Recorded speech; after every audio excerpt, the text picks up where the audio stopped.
Photogrammetry is not only about capturing objects, but also about capturing 3D surfaces for texturing. So in the next video, we'll get acquainted with the PBR materials workflow in Reality Capture, Blender, and GIMP.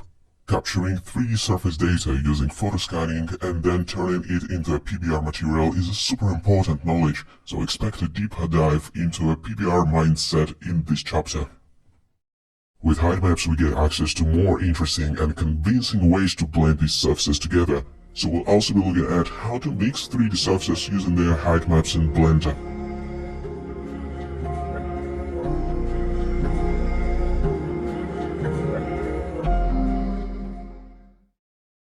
As usual, before the photogrammetry process gets started, the raw photos can be processed in Darktable. This time let's try clicking this button, Add to Library, then the plus button to add the new location. Go over to the Sources folder with the raw files, and just hit Open. We should see the new folder now called Raw, with peculiar.arw files, and then double-click on any of the images to start processing going. Double-clicking teleports us to the darkroom, the place where all the processing magic happens. What I usually do next is making sure that pretty much no modules have been activated, except the truly essential ones like exposure and white balance. The filmic should be turned off at this point. We don't have to tailor the image for display, it's meant to be a scene-referred image, though I'm activating all modules to absolutely check that the base curve is turned off actually. Some applications like for example Lightroom doesn't give us the access to the base curve at all. So we have to tinker around with various LUTs and so on to linearize our stuff. Thankfully, Darktable exposes these settings for us. So I'm getting back into scene refer defaults. And within the highlight reconstruction, I think we can switch it over to reconstruct color just in case. Not that we have too many overexposed parts here, but better be safe than sorry. Now within the white balance, we can try to nail the approximate illuminant by picking one of the presets. For example, the cloudy one looks somewhat in the ballpark, but not quite, so I'm using the color picker to sample the area of the white sheet of paper, and even though it's not as scientifically accurate as using the professional color checker like X-Rite, it's still pretty close, it's still a good starting point. And to compensate what I see as a slightly bluish tint on a sheet of paper, I just eyeballed it by adjusting the temperature manually, ever so slightly. Then exposure. Technically, if this sheet of paper was the white swatch of X-Rite color checker, its luminance should read as something like 96 approximately, and we can check it by using the color picker, 96 being the lab value of lightness. We don't have to be here as precise, I think, especially the lighting conditions and the reflectance on the sheet of paper doesn't allow us to be really precise. Next, I'm gonna use the Tone Equalizer module to squeeze the dynamic range ever so slightly. I'm adjusting the upper bands of Equalizer to push the highlights into the visible range. It looks good to me. We can pepper it up with a low amount of sharpening. So that the sharpen module turned on, the amount can be adjusted to taste. And that's pretty much it as far as the preparation process goes. We have fine-tuned everything that we wanted to see fine-tuned. Now the selective copy would help us to transfer these settings over to the rest of the images. Make sure you checked the white balance alongside other things. Now Ctrl A to select all sources, selective paste. Okay. Give it some time to propagate the development settings to every image. Thankfully it's non-destructive, you can roll it back anytime. And finally exporting it out to the folder called export_sRGB. It's called like that because we're gonna be using 8-bit TIFFs with the sRGB profile. As for the resolution, it's a touchy subject when it comes to surfaces. I don't think we should limit it this time. When it comes to photoscanned materials, we need all resolution we can possibly squeeze out of it. Alright, now exporting everything out. To obtain the sweet 2.5D surfaces of mud, we first need to reconstruct the mesh and actually to colorize it in reality capture. For the UI, I usually go with 1+1 split screen where the right window is reserved for 3D content. Now the export_srgb folder contains all the processed sources. They have to be moved to RC. Let's check the number. It's still 610 images. The actual photos as well as their metadata can be checked in there as well by double-clicking on the TIFF images. If you expand the selected input, you will see the resolution, which is 6K by 4K, 24 megapixels, and I think we are ready to start the alignment process. First, let's check the settings. As far as the image downscale factor goes, I think in order to speed up the process a little bit, we can divide the resolution by the factor of 3 or even 4 for our source images with this setting. And then usually I increase the preselected features to something like 50,000, 40,000 or 70,000 in this case. It gives me peace of mind.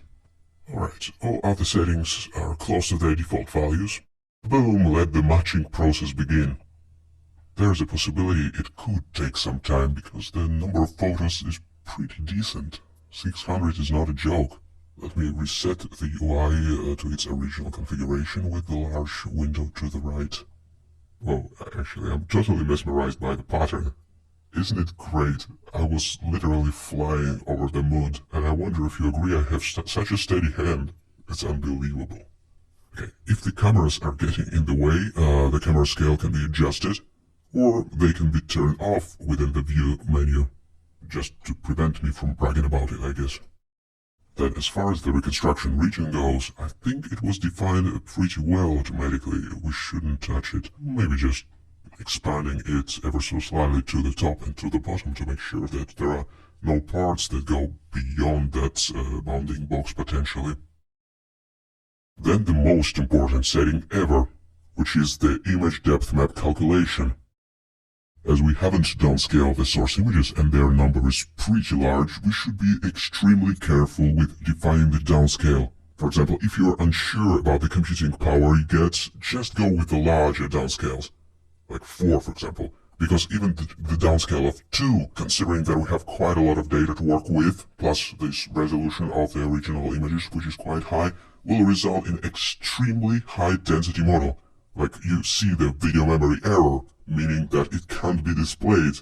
It signifies that the model is sufficiently heavy to not fit into the GPU memory. And indeed, if we expand the component tab, we will see that it's 100 million polygons, 94 to be exact. We have barely enough resources to just preview the point cloud and not the final mesh. It's so heavy with the downscale factor of 2. On the other hand, this very dense soup of triangles will allow us to achieve a pretty high resolution using vertex colors.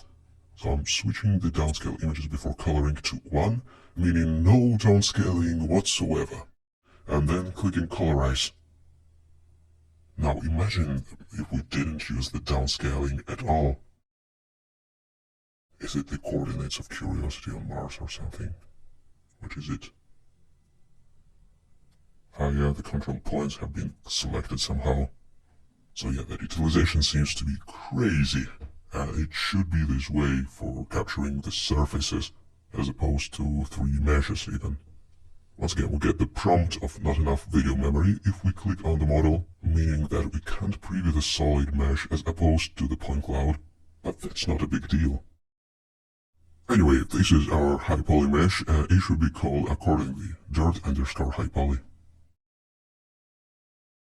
Yet another step of this workflow would be to build a proxy mesh that can actually be imported into Blender without hitch, because dealing with 100 million triangles object is not a joke. We should use a proxy. So simplify a tool for optimizing it. The target triangle count can be pretty low, like 10,000 triangles, something like that. The color reprojection enabled. This will serve as a reference. Just a reference, nothing serious. Yet it will make our life easier. So simplification in progress. Let's assign it a descriptive name, because it's fairly easy to get lost in all these meshes and stuff. dirt proxy. So this is high poly. I will export it first. We won't necessarily need it outside of RC, but just in case. We can use the workflow menu called Export, and it will present us with a whole bunch of options from which we select the FBX or the OBJ most likely. Searching for FBX. I will create a new folder with the high poly suffix, so maintaining the naming convention on the folder level as well. And I already have the license for these inputs. Export mesh by parts, yes. This is the high poly one, remember? Around 100 million triangles, so it should be split in parts. And now click on dirt_proxy and follow the steps. I will probably check if it's the proxy model indeed by entering the solid shading mode. And yeah, we can see the underlying geometry. And it proves everything we need to know. Now mesh, dense mesh model. It can be exported from this menu as well. Good to know the alternatives. Dirt surface proxy. This time no need to split mesh in parts, so no. There should be a texture in there. And we should be good to go. It's worth saving the project every now and then. Next we should have baking scheduled, but in order to bake anything, we need some kind of a baking plane. We're gonna be baking textures, so the plane is must have. That's where the proxy comes into play. It's much lighter than the 100 million triangles mesh. It gets imported without a problem into Blender. Let's now enable the rendered mode and crank up the lightness of the environment. So that will serve as a reference in helping us to set up the baking plane. It's very handy that we have the measuring tape, which measures exactly 1 meter. So after creating a plane, I'm positioning it and scaling it up in such way so it represents the baking surface, and I want it to be approximately 3 meters wide. So I'm making it 3 times larger than the measuring tape. What a math.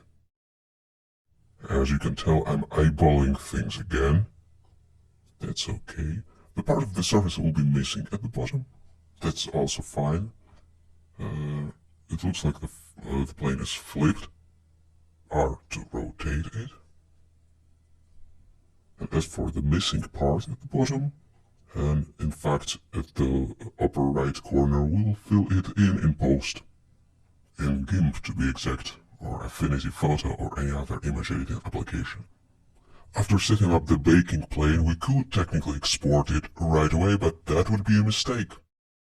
We missed 2 crucial things, the first one being adapting the baking surface to the low frequency undulations of the dirt. If we don't do it, it will be a hell of a job to make it seamless. So I'm gonna add the subdivision surface modifier, set to simple, the optimal display turned off. The render and the viewport subdivisions should be set to something like 4, I believe. That depends on the frequency of the height changes in the source mesh. Next we can deploy the shrink wrap modifier to help tailor the baking plane to the large variations in height of the source mesh, with the shrink wrap method set to project instead of the nearest vertex. Only positive direction enabled in this case, I think. Well, it can be both negative and positive. Or will it be too much adaptation? I guess I will go with just positive. That will help with leaving some details in. The offset slider kind of helps to tweak the mid-level of displacement. Probably I will stick to its default value, plus minus, something like that. And finally, to control the amount of adaptivity, there is the vertex group that can be adjusted. Down into the object settings, I'll create the new vertex group. Then I will tab into the edit mode to gain access to the vertices, so we can adjust their weights. The full weight of 1 meaning full effect of the shrink wrap modifier, so let's try something like 0.5. And finally, within the vertex group drop-down, we need to assign the newly created group. After doing all of that, the vertex weights become the slider for intensity of shrink wrap. So this intensity can be tweaked in the object settings. Tab, then change the slider position, assign, and it will change the amount of shrink wrapping. That's exactly how we can fine-tune it to our taste. Just to remind ourselves, we have also the subdivision surface modifier in the stack, so that's how we can control the frequency as opposed to amplitude, I guess. Alright, and it's crucial to apply Shade Smooth in the right mouse button menu, otherwise there will be artifacts in displacement, quite likely. Now we are fully prepared to export the OBJ. The selection only checkbox should be ticked. If it's going to be used in RC, then the forward should be -X and up should be Z. The other options are their default values, and let's just send this baking plane to RC now. Nothing can go wrong with the setup that we have just done. We pretty much accounted for everything. The low frequency variation, the problems with smoothing. Everything is under control, so let's import the proxy baking object into RC now and do some texture reprojection. When you see the pitch black texture, it's actually normal, don't be afraid. And just in case you will see that the top surface is blue, it means that it needs to be flipped in Blender. That's something that we forgot to check actually, so we are not as bulletproof as we thought. I'm gonna call this dirt plane. Then open the tool shelf and go straight to the texture reprojection menu. A quick checkup of the source and result models drop-downs. Looks good to me. Everything else set to automatic and enabled. The source layer for texturing is coloring, actually because we just have vertex colors in our source mesh. Pressing the reproject button to finish the job shouldn't take awfully long. Again, the blurry parts will get fixed as soon as possible by cloning. Spoiler alert. Whoa, the rest of the texture, the OK part of the texture, looks very detailed to me. Like, the resolution is much better than I expected, actually. Even though there was a hell of a lot of polygons, it's still surprising to see vertex colors such detailed. I will delete the blank texture, and let's check what we have. Whoa, nice worm lying there. Let's check the displacement texture as well. It's the predator vision of the worm. Don't worry about that, it's just how RC sees it. This is the predator LSD vision, I guess, aka the normal map. So everything is in place. We can go ahead and export it out. I think it looks awesome. Well, I really like it. So the new folder called Dirt Surface Baked. It's getting a little messy, right? With all the folders in place. Save mesh by parts, no thank you. As for the texture resolution, I don't think that the current utilization of the mesh is able to support 8K, so 4K instead. For 8K, I would go as far as, I don't know, 300 million polygons or even a billion. The displacement should be EXR, 32-bit format, because it needs to contain negative values as well as positive, and EXR is able to hold such values. Alright, awesome. So we have turned the 3x3 meters wide photoscan into a set of PBR textures. What we need to do next to make it really usable and versatile is make it seamless. So in the next video we will learn how to make such PBR surfaces tileable in GIMP.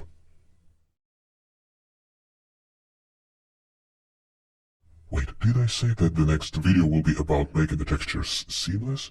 Not before delighting the diffuse texture in Agisoft Delighter, I guess. So let's import the baked model, and hopefully the textures will be hooked up automatically. What we need to do is mark up the shaded and lit areas with using the blue and yellow paint respectively, and the rest hopefully will be done in an automatic manner. So I'm selecting the draw tool. Blue is the shadow color. And I think that the recessed areas that are darker than the rest of it would qualify as the shaded areas. then by the contrast, everything else should be lit. At least, that's my theory. I'm going to switch the color artifact suppression to medium because I have tested it before in this scene and there were some minor glitches, so let's try it out. Remove cast shadows. We can compare before and after by expanding the chunk number 1 and double clicking on the models. The brush can be hidden by clicking this button. So by taking out the direct shadows from the diffuse texture, we pretty much created the base color texture, or the albedo texture. Next, exporting it out to the baked folder. What it will do is export the OBJ file with the texture, so the OBJ can be deleted later on. That's how it goes. I'm choosing the TIFF format for exporting, just like with the rest of the textures. As we have mentioned, the temporary OBJ file can be located and destroyed. Here it is, let's nuke it and the MTL file as well. To pay respect to the naming convention that we have chosen, I'm renaming the texture as well. Albedo instead of diffuse this time. I think Delighter did a great job with removing shadows. I'm even tempted to roll back the effect ever so slightly. But anyway, that's completely doable. We have all the sources, and if we would like to fine-tune the effect, we can mix two textures together. The original diffuse and the adjusted albedo, I mean. We are completely ready to start bringing in the PBR textures generated from Photoscan data into GIMP and make them seamless. Whoa, I'm very excited because I'm using an unstable development version of GIMP that has just been added to the nightly builds, and there is one crucial feature that unlocks the entire workflow of making PBR textures seamless, and that is the capability of the clone brush to work on multiple layers at once. This much needed feature was added by one of the amazing GIMP co-maintainers, Joan. Thank you so much. My friends, by the time you're watching it, this feature should be probably available in all versions of GIMP. So, first I'm gonna drag the diffuse texture into GIMP. And right away I will change the encoding. Right now it's set to 8-bit, let's change it to 32-bit floating point. And use linear light for conversion. One of our textures, namely the displacement map, has 32-bit depth. It's the EXR file, so 32-bit encoding is must-have. Alright, so I'm loading all the textures, including normal map, albedo, and, well, displacement into GIMP. Now I'm gonna select the color picker tool to show why do we need to have the 32-bit encoding turned on. Let's shift-click on the brighter area of the image.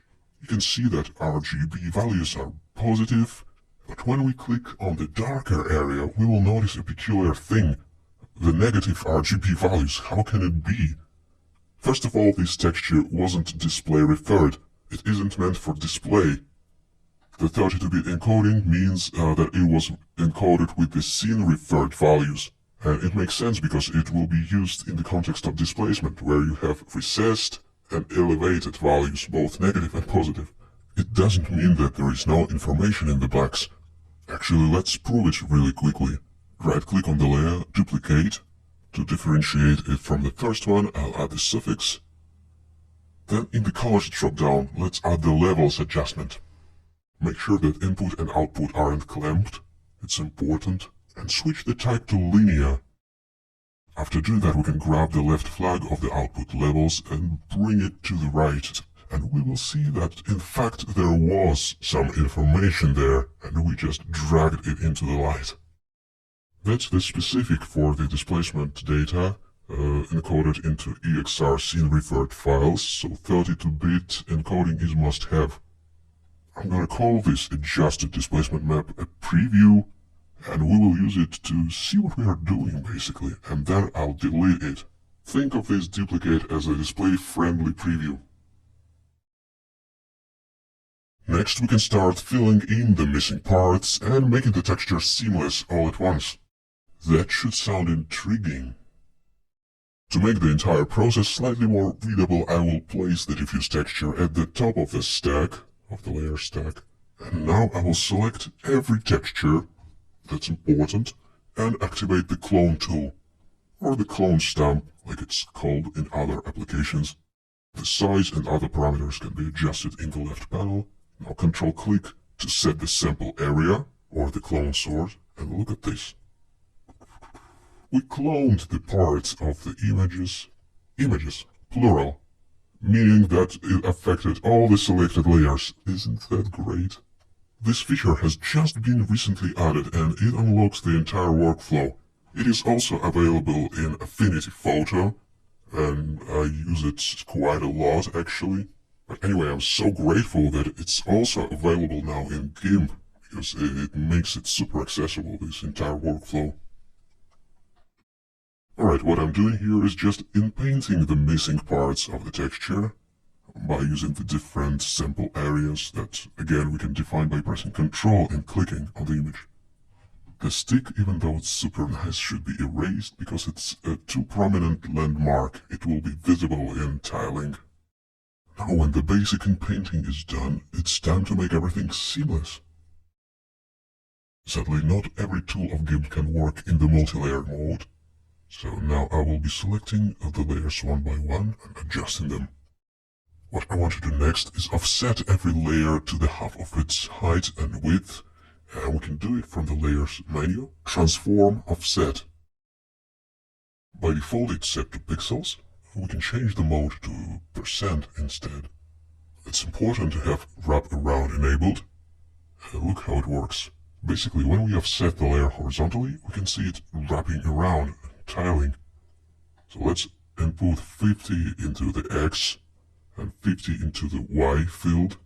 And the next logical step after offsetting the layer like this would be to blend in the edges or the seams to make it, well, seamless. But first, every layer of our PBR collection needs to be offset like this. You can press this button to offset it by the half of the height and width automatically. Hopefully it will be slightly faster, even though it would be so cool to just select everything and offset it. Just like in Affinity Photo, for example. Anyway, now we can select all the layers again, enable the Clone tool, and start working on blending in the seams. Control sets the sample area, and here you can see that we are using a pretty smooth brush to make sure that the transition doesn't look abrupt, and I'm just massaging the vertical and horizontal seam until it's no longer evident. The cool little trick to check if we have erased the seam indeed is to copy the displacement to the top of the stack. Because it's a highly contrasted image, all problematic areas just get revealed. And we can brush it out of existence. Note that every layer is still selected, because it paints only on the layers that have been activated. Alright, that's done. Moving the diffuse texture to the top again. Congrats, we have just made everything seamless with the use of the new feature, which is multi-layer clone stamping in GIMP. Now I'm just gonna offset everything back. It isn't absolutely necessary, because the texture should be technically seamless already. What would we want to do with it? But sometimes after offsetting it back, we can notice a bunch of new bugs, like this little hint of a seam on the right. Let me fix it really quickly. Now it should be perfect, I think. I don't see any more issues. Even after inspecting it a little bit closer, I just see that this mud substance is beautiful. It's gonna be so cool in 3D. The last step, as usual, would be to export all the textures out of GIMP except the preview. So I'll start with displacement. File, export as. Where do we have our special folder called Seamless? There. I have already tried some textures in there, so I'll just create the subfolder called 02, name the file. This one is gonna be dirt displacement, and the format should be EXR, the 32-bit EXR to be exact, just for this displacement texture. What else do we have here? The preview shouldn't be exported. Let's deal with the normal map, but first I will switch the encoding back to 8-bit. Linear light, convert. By doing it, we ensure that GIMP will export the 8-bit versions of the TIFFs that we are going to export in just a moment. So dirt normals, .tiff, export. No layers included. Done. Mentioning the format in the file name is super important. Let's try once more. This one is the albedo texture.div. No layers once again. And the last one is the diffuse texture. So the circle is closed. Closed and made seamless in that particular sense of the word. Okay, that was the basics of the process of extracting PBR maps out of the photoscan data. It can be used in production of amazing PBR materials with real depth, and in the next couple of videos we'll have a look at how to set up these materials in Blender, and most importantly how to mix them to create even more striking shaders. So I'm passing it over to 80 for the advanced blending techniques.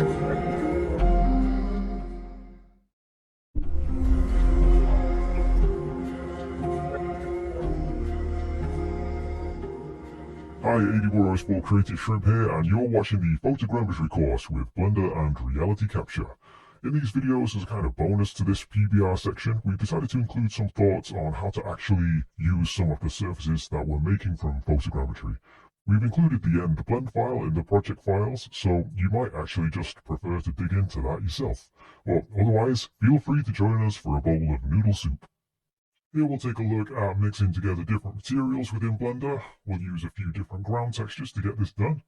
When you have height maps, it opens up a few different ways that you can mix together those materials. For example, we can specify a height at which we want one of the other layers to take over, or we can easily mix in a flat layer that can kind of act as our water layer, or we can simply mix depending on which height map happens to have the highest or lowest values of that part of the texture, depending on how you want to set it up, that is.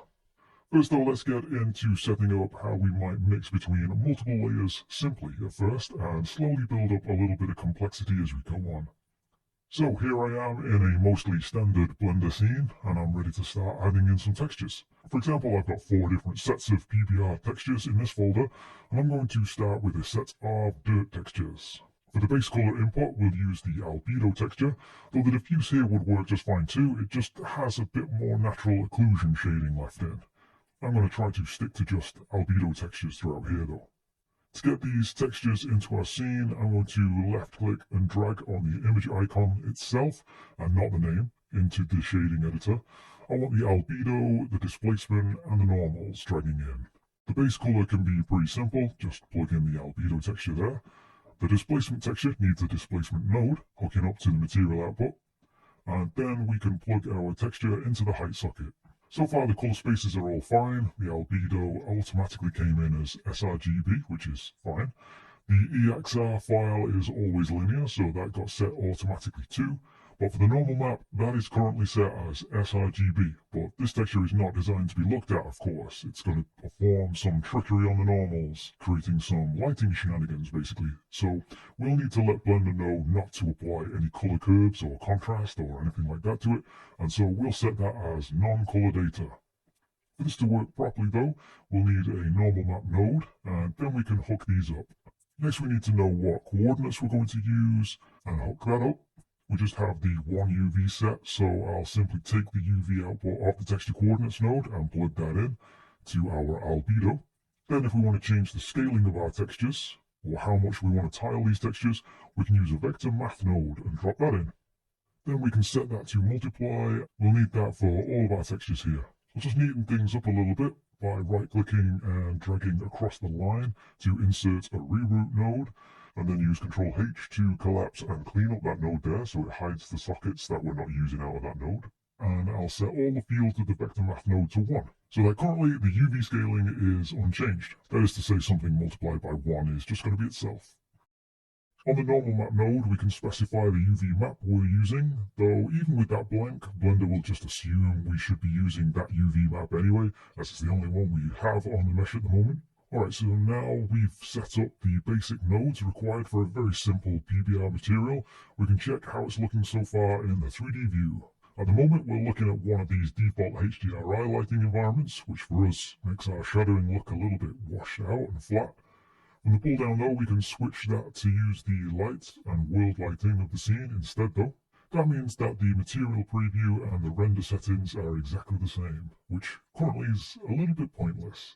However, we'll be switching over to using cycles as our renderer so that we can get some good micro displacement for the height map, which is something that will only show up in the render view and not the material preview, so we'll come back to that in a moment. First though, I'll switch to GPU compute to get a little bit more speed up here and set the viewport and render samples to something fairly low like 16. Now let's set up the micro displacement as we don't have any showing in the render view just yet. So jumping over to the modifiers tab, I'll add a subdivision surface modifier and set it to simple so the original vertices of our mesh stay where they are. Then we'll switch to the experimental feature set. And now we have an extra checkbox on the modifier called adaptive subdivision that we can enable.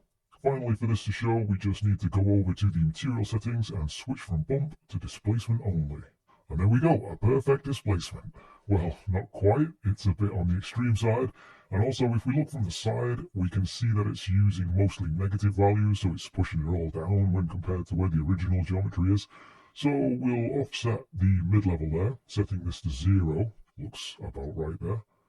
Then let's deal with how extreme it is by setting the displacement scale down to 0.05. That looks about right now. Setting the dicing scale lower should give us some more resolution there, allowing for smaller polygons. I think that's all we need here in the viewport.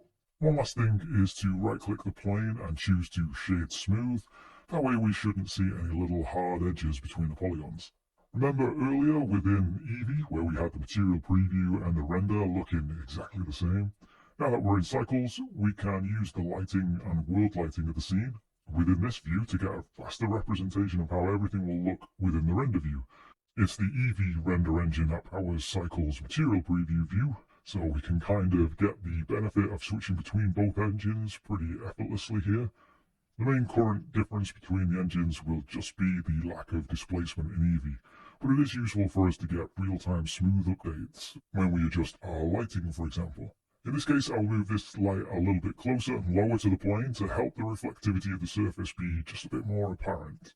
I'll switch over from a point light to an area light, turn down the power quite a bit to just 50 for a moment, and then increase the size of both X and Y to 0.25. We can also adjust the size of the light within the 3D view by scaling, though this doesn't update the size field in the properties window unless we were to apply that scale with Ctrl A, though I'm not going to do that here. I'll just be eyeballing it, so to speak, within the 3D view. I'll take up the power of the light just a little more to 75, and then adjust the strength of the world lighting by just raising the overall brightness up a little bit. That'll help to brighten even the shadowy areas, just a little to help reveal a little bit more detail in the albedo texture. So the reason we have this light here is to really help with showing the reflectivity of that light on the surface, our roughness of the surface in other words. At the moment, even though it's all one uniform value of roughness, our eye can be tricked into thinking there's more roughness variety than there really is. So just to make things really obvious what's going on here, we'll mute the normal map node with the M key. But as we'll see, within this material preview mode, the displacement node is also acting like a bump map, so we're going to mute that too.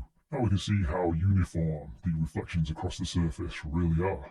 Just before we move on to the roughness map though, we'll just create a very common extra feature for our albedo texture, which should help it match everything else that might be in the scene, and that's by giving ourselves some tint control. It's pretty easy to set up. All we need is a color mix RGB node dropped in after the texture, and then we can either set this to multiply or divide. If we set this to multiply and increase the factor to 1, with the second color swatch set to white, we're currently in a neutral state, as we can see by muting and unmuting the node. We could just use this color swatch here, or we can create a new input RGB node.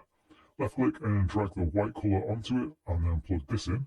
This is an optional step. We don't have to add this extra node, but it might help keep things clear in the node graph where all your controls are. Once we have that plugged in with full brightness, we can change the hue to tint our surface with that color. Another option is to divide instead of multiply, and that will behave like a sort of color we're trying to eliminate from the surface. This might typically be a bluish tone, that extra subtle little bit of sky color that we may have gotten into our texture, so we can remove that like this. We can also lower the brightness value in the node to actually increase the brightness in the viewport too. If we were looking to darken the texture instead, then we probably need to be setting this to multiply. Once you have more textures and objects in your scene, you can choose whether to multiply or to divide to get the kind of cohesion you're looking for between the textures. With that done, let's move on to the roughness. At the moment we're recording this, it's very hard to get access to the kinds of technology that will be able to capture true roughness maps from photography. Any other ideas, such as using polarized filters and so on, still require a lot of adjustment and manipulation after capture. So with this in mind, that we've preferred to generate our roughness maps from the albedo texture with some masking or painting where necessary. And this is pretty easy and simple to do in this case. We just need a color ramp that we can plug our albedo into, and then into the roughness socket of the principal shader. Now what's happening is the darker parts of the texture will be considered quite shiny, and the lighter the texture, the rougher the values. I think with this texture, the darker dirt would probably be less reflective, so we actually want to flip these around. Then we can bring the sliders closer together to get much higher contrast and transition between the smoothest and roughest parts of the surface. Control-Shift clicking on this color ramp node, we can see exactly what we're doing to the texture map itself. This dirt surface should be pretty rough overall, so we would expect the majority of it to be quite light, so a higher rough value, with the occasional bit of smoother stone or other polished aspects of the surface within the overall dirt texture. At the moment, because we're using black here, that means some of the surface is being treated as if it's a perfect mirror shine, which isn't very suitable here. The whole of the surface should be quite rough, so we'll lighten this up a bit to somewhere around 0.5. We can also drop the roughness down slightly so it's not quite as rough as, for example, rubber. Somewhere around 0.8 looks like it works pretty well though. Now I can unmute the normal map node and we can see our albedo, roughness and normal maps working together. Let's unmute the displacement and check that out in Cycles rendered view. I think that's working pretty nicely. I'll just tidy the nodes up a little bit with some reroute nodes. I think we can consider this a pretty good setup for a single layer PBR material. To work with multiple layers, we're going to need to be able to mix between multiple height maps. So that we only need to work with one displacement node, what we can do is ignore the mid-level and scale parameters and recreate them ourselves as math nodes. To start with, I'll duplicate the displacement node and then we'll be able to compare the results between them while we set up.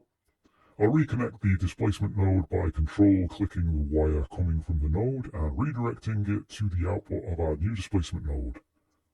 And for this to work easily, we'll need to set our displacement node to a sort of neutral position, which would be a 0 mid-level and a scale of 1. Next, we'll create a math node and use F2 to rename it to mid-level. With it set to add, this should emulate the mid-level nicely. Our mid-level is 0, so we can leave that as it is, as that's what our other displacement mid-level is set to. And then we can use Shift D to duplicate that math node and switch this to multiply and set that to 0.05, again, which is the value of the scale we have in the original displacement node. Control left clicking the results of this between the two nodes, we should see they give basically identical results. So with that done, we can delete the other displacement node and then tidy things up a little bit here using F2 to rename the node to scale. So now at this point we have a node that can control our tiling. We have a setup for tinting, the albedo, and we have some controls to create a roughness map. We've also got a couple of math nodes to act as mid-level and scale for our displacement. So all of these nodes here can be selected, and we can use Shift B to parent them to a frame, and we can then label with F2 as dirt. I'll also create another frame above this to stand as an additional title and call this Layer 1. Give it a little color and then increase the label size. With that done, we only need to control 2 wires going out of this frame, one for the shader and one for the height input of the displacement node. If we duplicate all of that with Shift D, we can place that beneath the other layer and use this as the basis for our new set of textures. Let's use the Asphalt 03 textures. So I'll find that folder and double click into it. Then I'll drag the little image icons into the shader editor, and now that means they're actually within our scene. So we'll be able to find them using the texture pull-down menu next to the names in the image texture nodes themselves. We do need to be careful with the normal map node though, as that should be set to non-color. Currently it's switched back to sRGB because that's what the image node we've just dragged into the scene is set to by default. I'll come back and remember to do this in a moment. For now, let's Control-Shift-Click on this shader to see it in the viewport, and also find this in the image editor. The most obvious detail about these textures are that they're not a square ratio, they're instead a 2:1 ratio. So here's where we'll need to adjust our tiling settings. Setting the X value to 2 looks like it's the right axis to be adjusting here. If we don't want any tint at all, by the way, all we need to do is to simply mute the mix node. Taking a look at the roughness map by Control-Shift-clicking on it, it looks like it could probably do with being a little bit higher contrast, as it almost looks all like one value at the moment. So I'll click on the darker value and then click on the color swatch below to lower that down. We can also make it even higher contrast by squeezing these values closer together. Let's take a look at the result of that by Control-Shift-clicking on the principled shader itself. The overall result is a little bit dark. This is what typically might happen if the normal map isn't set up correctly, which it isn't here, which is what reminds me to actually change the color space from sRGB to non-color, and now it's looking a lot better. Next, let's correct the displacement by plugging our layer 2 texture map into the height socket of the displacement node. To see this properly, we need to switch over to the rendered view, and then take a look from the side to adjust the math nodes that we added to get the correct mid-level and scale for our displacement. At a scale of 1, this will really make it much clearer where the mid-level really should be. It looks like it should be 0.5 to me, and the scale should be about 0.1. That's looking much better to me now. The next task is to find a way to mix these two layers together. First, I'll clean things up a little bit by adding reroute nodes that extend just outside of that layer's frames. Then to mix the shaders together, we'll need a mix shader node and then plug the shaders in. Then for the displacement, we'll just use a color mix RGB node and plug the heights in there. Next, we'll use an input value to drive both the mix of the shader and the mix of the height. And a value of 0.5 will get in an equal mix of both layers, or rather both layers are turned down to a half strength.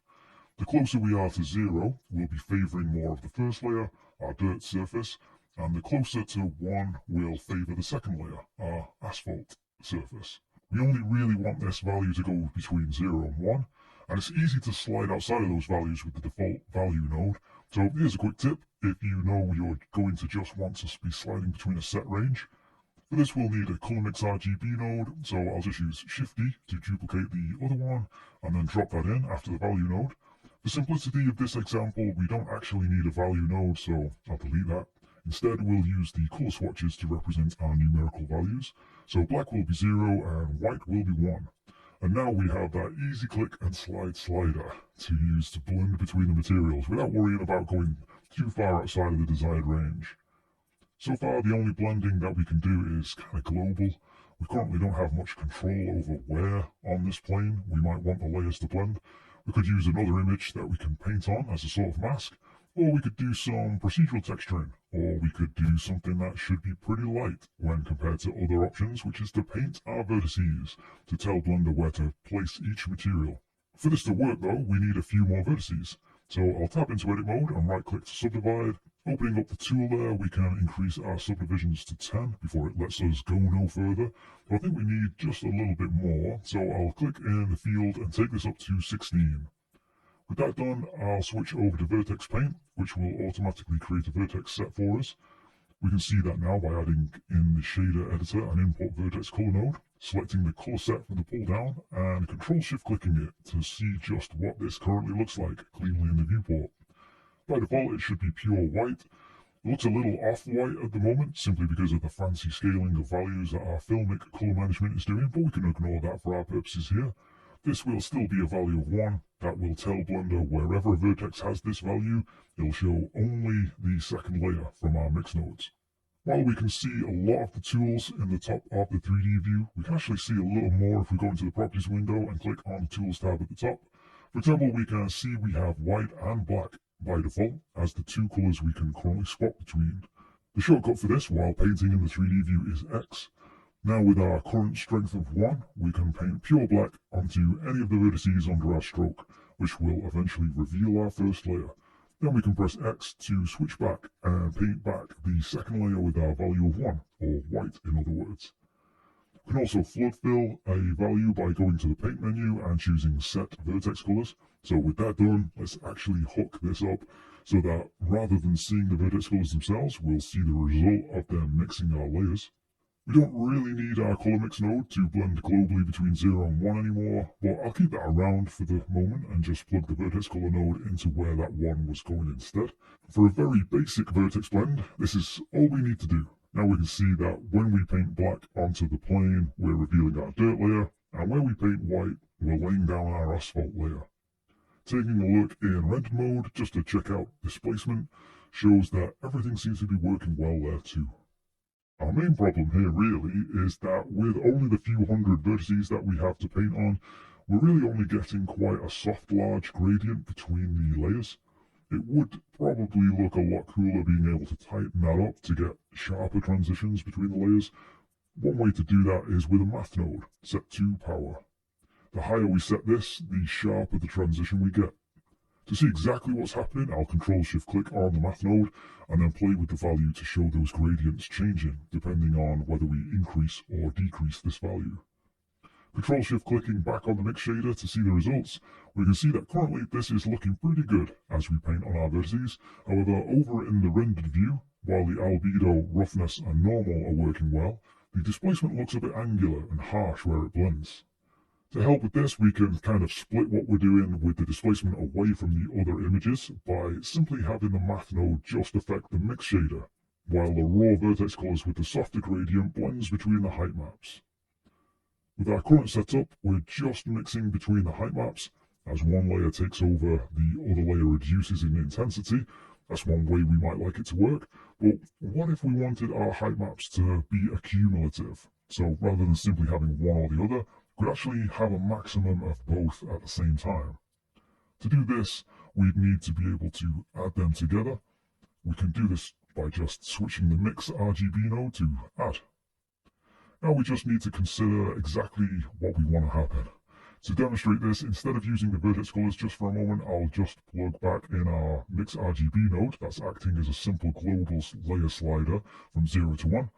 At a value of 0, we could have just the first layer. At a value of 1, we could just have the second layer. But at a value of 0.5, instead of having both layers at half strength, we could have both layers at maximum strength. So to achieve this, we can use a map range node. This is going to act a bit like a color ramp.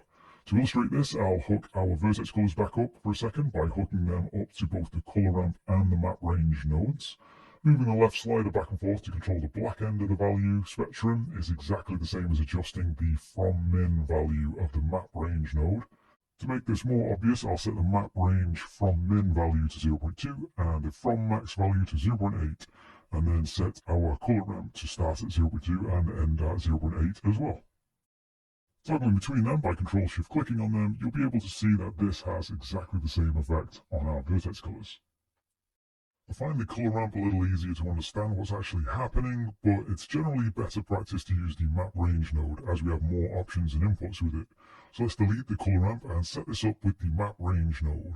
Hopefully this will now make a bit more sense.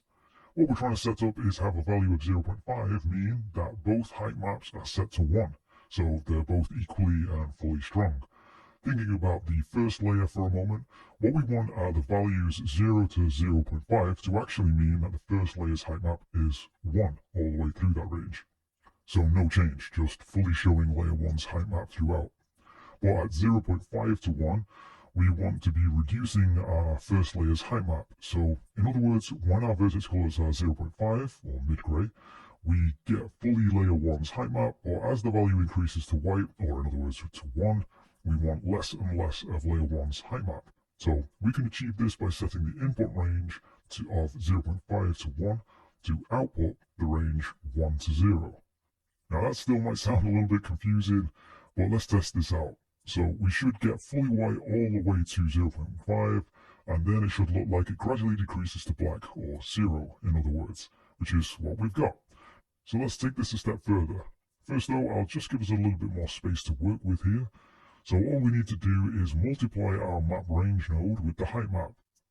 Now viewing the result of that multiply node in the 3D view, we can test out the value range again. We should see no change in the strength of the height map between 0 and 0.5, but we should see it sort of fade away into black as we go from 0.5 to 1, which is what we're getting. So we can use the result of this and put it into our add node, which is combining the two layers together. So that's the first layer done. Of course, instead of just having a single value going into the map range, we'll be using our vertex colors, so I'll hook those back up. And we also want our vertex colors to inform the factor of the mix node between those layers. So we'll plug that back in too. So now we have the vertex colors telling Blender which layer we want to see. But also we have the vertex colors controlling the strength of our height map itself, so that we've kind of remapped when this first layer's height map will be at its strongest. Next we need to set up the second layer, so let's unplug the current unchanged second layer height map from where it'll be ultimately added together with the first layer. Then we can duplicate the map range and multiply nodes and bring them down, and also plug in our vertex colors. And then I'll go Control Space to maximize the viewport here so that we can hook up the second layer height map into our multiply node. And like the first layer, that'll also get added together into the color mix RGB node that we've got there. The difference here though is that we need to alter the map range node, so let's Control Shift click on that so that we can see it in the viewport. To make it really easy, I'll just go back to a single value by unplugging the vertex colors temporarily here. So let's just think about what we want to achieve with the second layer. We want it to be outputting black at 0, and then by 0.5 be outputting white, and stay white all the way to an input of 1. So since we'll be going from black to white, we'll need our output to be from 0 to 1, and not flipped like we did with the first layer. Now let's see what we've got. Currently we've got values 0 to 0.5 all coming out as black, and then 0.5 to 1 being a gradient from black to white. That's not quite what we want, but we can alter this to go from 0 to 0.5, and then that should be all we need. So in other words, when we input a value of 0, we'll get an output of 0, and when we input a value of 0.5, we'll get an output of 1, with a linear interpolation between those values.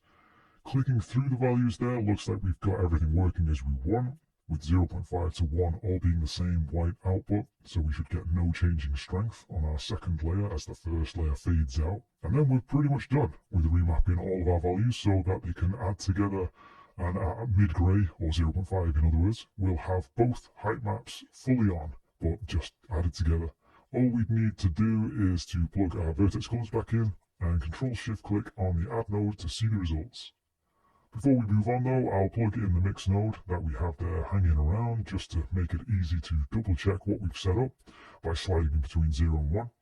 I'll slide it down to 0, so we should just be seeing the results of the first height map, which Control-Shift-clicking between the height map and after we've applied our map range to it looks to be identical, which is what we wanted. Sliding it up to 1, and then actually we'll take a look from after the Add node.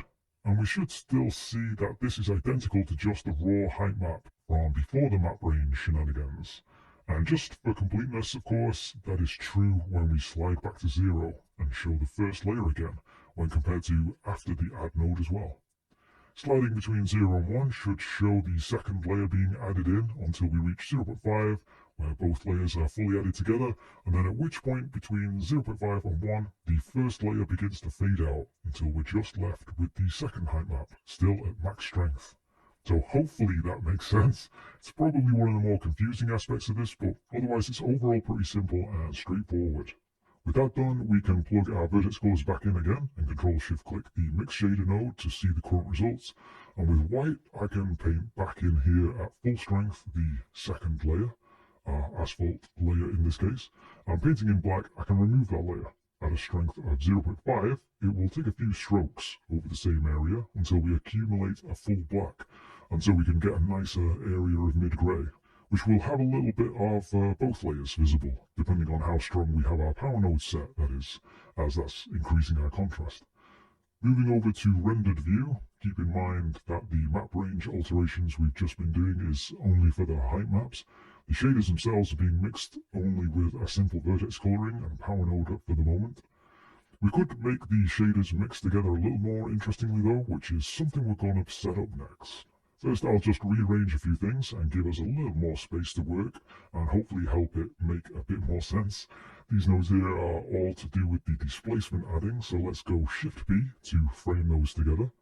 Currently the power node is getting its wire from within that frame, so that's probably a little bit confusing. So I'll reroute that so it feels a bit more independent and away from that height stuff. Next, I'll rearrange this displacement stuff so that it's a bit more obvious what's going on. Let's put the Add node in the middle and raise these nodes dealing with the first layer up a bit, and these ones dealing with the second layer down a bit. So that one of the shaders wire isn't going right through the middle of all of this, I'll reroute that around the frame, and then with this frame selected, I'll go F2 and name this disp values. Then I'll add another frame and resize it at the top here, where I'll add a little bit more information. Alright, so let's make the shader mix a little more interesting than just using the vertex colors and power node. What we can do is multiply our vertex colors together with something else, such as an image texture or some procedural noise, which is what I'll set up here now. So first we need a math node set to multiply, and then we need a noise texture that we can put in the second socket. I'll set the noise scale to something like 10, with a bit more detail in the noise, something around 5 I find tends to work quite well. To make this a bit more prominent, I'll add in a color ramp and squeeze together the black and white of the ramp here to increase the contrast quite a bit. So now instead of the simple vertex colors, we've got this noise multiplied in with it. The current limitation of this setup though is that we can see that if we wanted just the pure white here, that is to say just the second layer in a specific area, then currently that might not be possible, if that's where our procedural noise happens to be dark.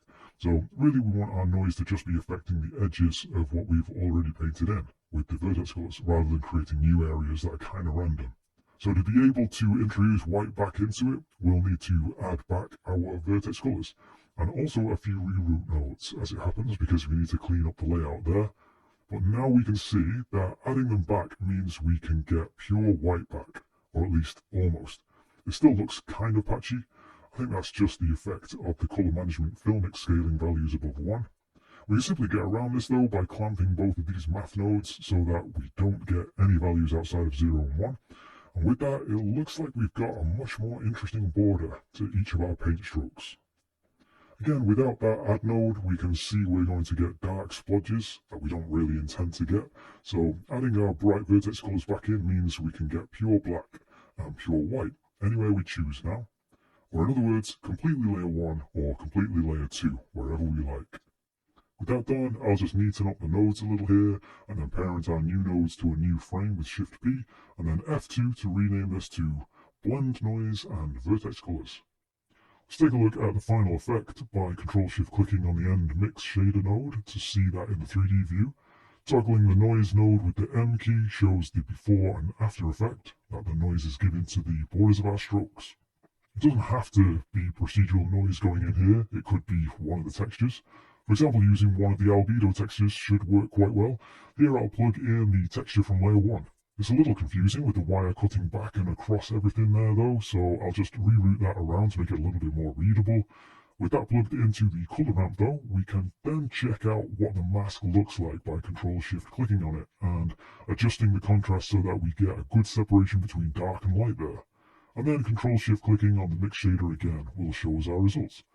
Sometimes different textures work better than others, so feel free to experiment with that.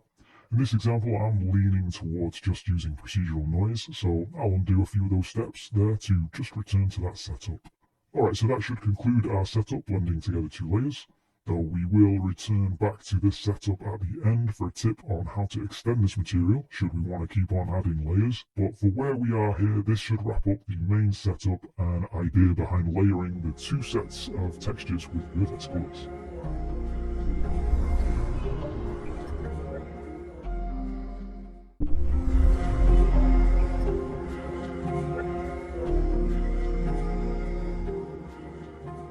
Next, let's take a look at a different way we can blend between our layers by relying more heavily on our height maps. Here I've created a new material, which is basically a duplication of the previous material, but as you can see, I've completely stripped it down to just the height information for each layer. We still need to combine these here though, so I'll use a color mix RGB node to mix between them for now.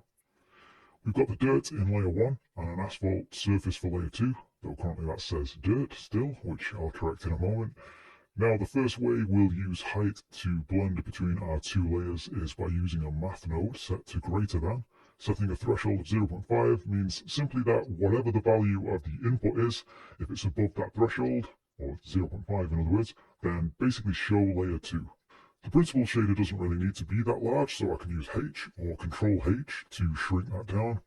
I've got nothing plugged into it at the moment, so I'm just going to use H and move it down a little closer to the other nodes. So here at the moment, whenever our value goes above 0.5, we get the second layer, the asphalt surface.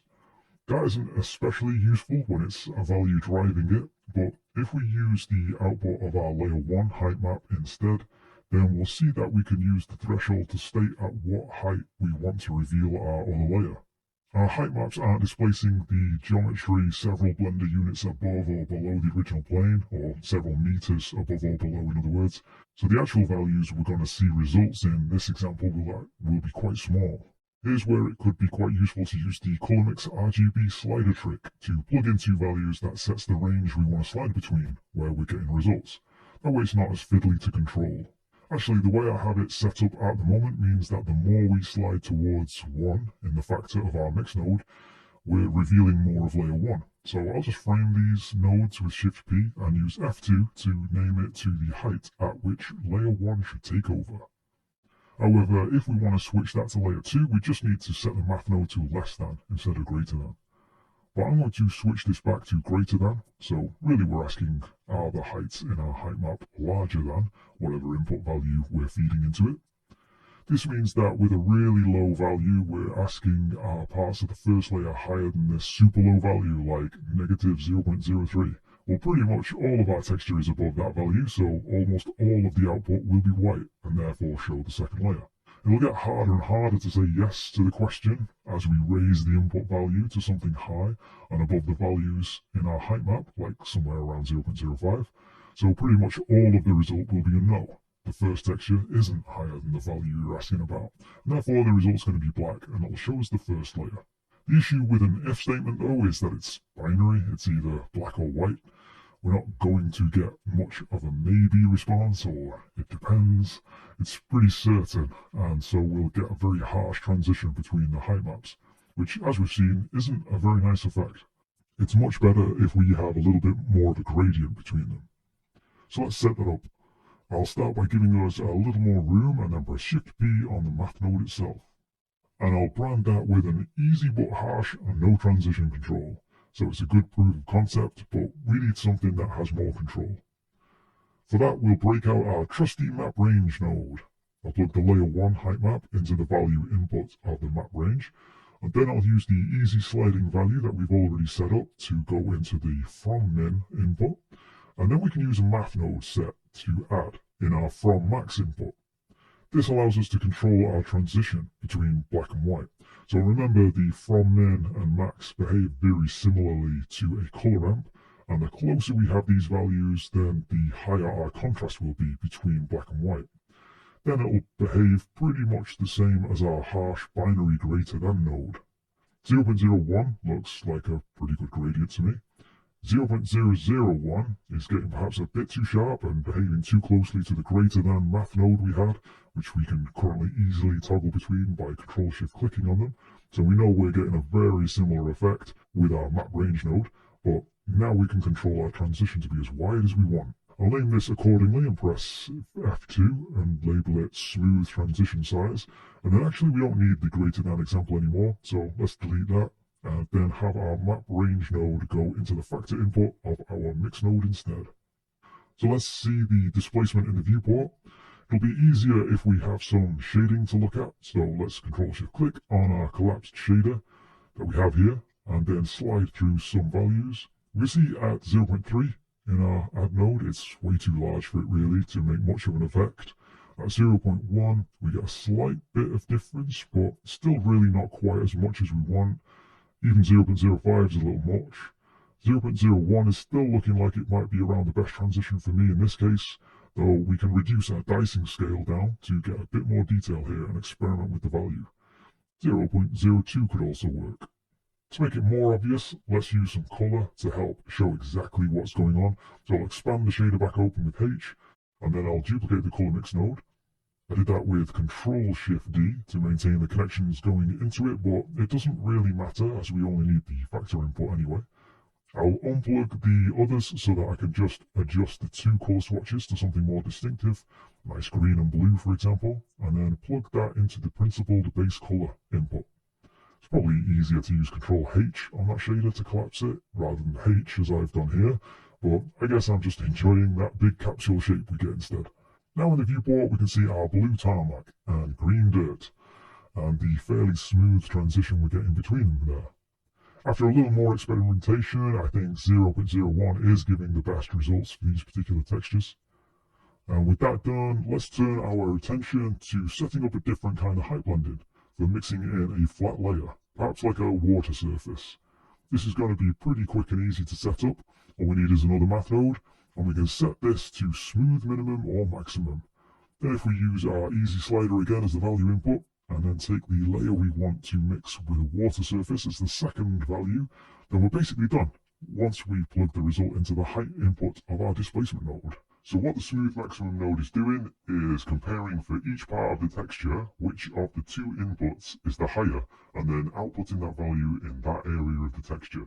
Since what we've got going into the second socket is just a single global value, or in other words a completely flat surface, as we raise that value, it's like we're raising that flat surface, and as the value gets higher and higher, it's this flat layer that is more often winning this node's competition, the contest of which of these two inputs has got the highest value. We have a distance setting that we can use to control how sharp we want the blend between the height map and the flat surface to be.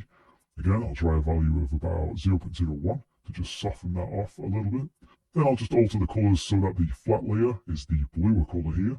Actually, with this effect, we can probably go even sharper with our transition, so perhaps 0.001 or even 0.0001, which just looks like 0 in the actual field there, as we're getting so small at this point. So it rounds it off in the input field, but it's still there, really, if we click into it later. But really, that's all there is to do for this particular setup. I'm going to rename this math node with F2 to flat water. Next, let's do another really simple height blend, which is again going to use our smooth maximum node that we've got here. So I'll duplicate that with Shift D and call it the highest winds, which should hopefully explain what we're going to do with this one. We can simply plug both of our height maps into the values and then hook that up to the displacement node. And then it'll simply show us the height map that is highest in that area of the texture. And again, we can use the distance field like a sort of fall off. If we're looking for a particular effect, then keep in mind that we can use our mid-level math node to sort of offset the overall height of that layer, so that we can use that as a sort of bias control to favour more of one layer over another. But again, that's another easy way to blend between our height maps.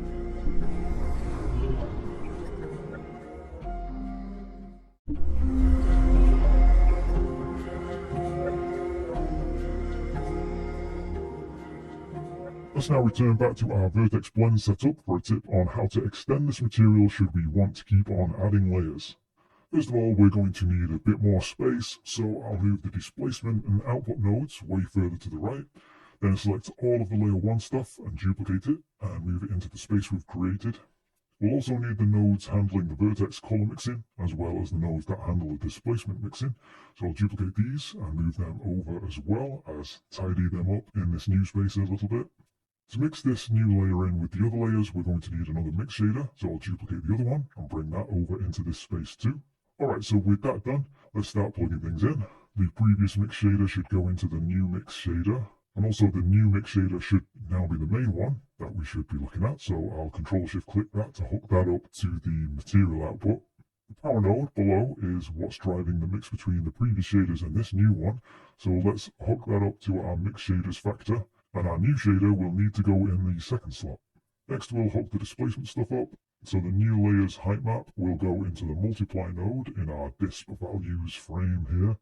However, similarly as we did with the mix shader, we need the previous ones to go in the first socket, and the new layer to go in the second socket. So I'll Control-Click and drag that wire to the lower multiply node, and then the previous height input will go into the upper multiply node. Then we just need to hook up the result of this frame as the new input to the height socket of our displacement node. At this point, we've got pretty much everything hooked up. We just need to switch some things around for this new layer. So I'll start with renaming that frame to layer 3, and then let's isolate just this shader for a moment by Control-Shift-Clicking on the shader or the reroute node just after it to see the results of this in the 3D view. Let's make this another asphalt layer, so I'll navigate to the asphalt directory and then drag from the image icon to the left of their names, these three textures into the shader editor. I'll load them into Blender's memory. This time, these are all TIFFs, so they've all automatically been set as sRGB color space. I'll switch the normal map to non-color, and then we can delete that. It's still in Blender's memory, as we'll see in a moment though. And then I'll switch the displacement to linear, and then delete that. And then it's fine to leave our diffuse as sRGB. Now, using the pull down in each node, I can select the appropriate texture. Notice that the image nodes have remembered that we switched the color spaces. To get a good look at what our displacement nodes are doing, we'll need to hook that up directly to the displacement node though for a moment, and then we'll just be completely isolating this layer at this point. Next, I'll load up this new asphalt texture into the image editor, and we can see that this is another set of textures that has an aspect ratio of 2:1. So I'll adjust that in the X value of the vector math node. The tint looks okay, but we'll get a much better idea of that once we see things in context with the other layers. Before going any further, as I can often forget to name things, I'll rename this frame to Asphalt 4. And to kind of prove that, let's check layer 2. And here this is still called Dirt, so better late than never. Let's rename this to Asphalt 3. Next up, let's take a look at what we're using for our roughness on layer 3. I think for this, I'll probably just drop the darker end on the right down a little further to get a little more separation from it. It looks like the color stops are pretty much in the right place there though, so we can leave the positions be. Next, let's take a look at our height map. Switching over to rendered view and looking from the side, we can see that this is all above our original plane. We can make this even more obvious by increasing our scale to 1, and then to get it more in line with our original geometry, we can drop our math node, handling the mid-level down to something like -0.6. As for the scale, that looks like somewhere between 0.1 and 0.2 should be about right. 0.1 looks strong enough for me now though. Alright, so that's the new layer all set up. Let's Control-Shift-Click that final mix shader again to see the results of all the layers. The only thing we need to update for this layer now is to create a new vertex color set, so that we can paint where we want this new surface to sit on top of the previous ones. So I'll go over to the Object Properties tab, find the Vertex Colors section, and then click on the little plus. This will duplicate our first color set, and I'll name it to Col2. Then we can find that in our pull down of the Vertex Color node, and switch it over to use this new one. We can Control-Shift-Click this to see it in the view. I'll switch back over to Material Preview so that it's a lot smoother in the viewport as we paint. I'll press X to swap to our black color, and then choose from the paint menu to set all of our vertices to this color. We can see here that we've still got our first color set intact, and now we have this blank second one ready for us to paint where we might want our new layer to appear. So with that, let's Control-Shift-Click the final mix shader and hook our final height map output back into the displacement node, and then we're all set. Pressing X, I can switch to white and start to paint in this new asphalt texture. And now that we can see this in context, we can adjust our tinting to have it sit in better with the others. Finally, I'll switch over to rendered view so that we can see the displacement magic and make any final adjustments. So with that, we've completed our multi-layer setup and can pretty much stand back and marvel at the strange beauty of our urban decay ground.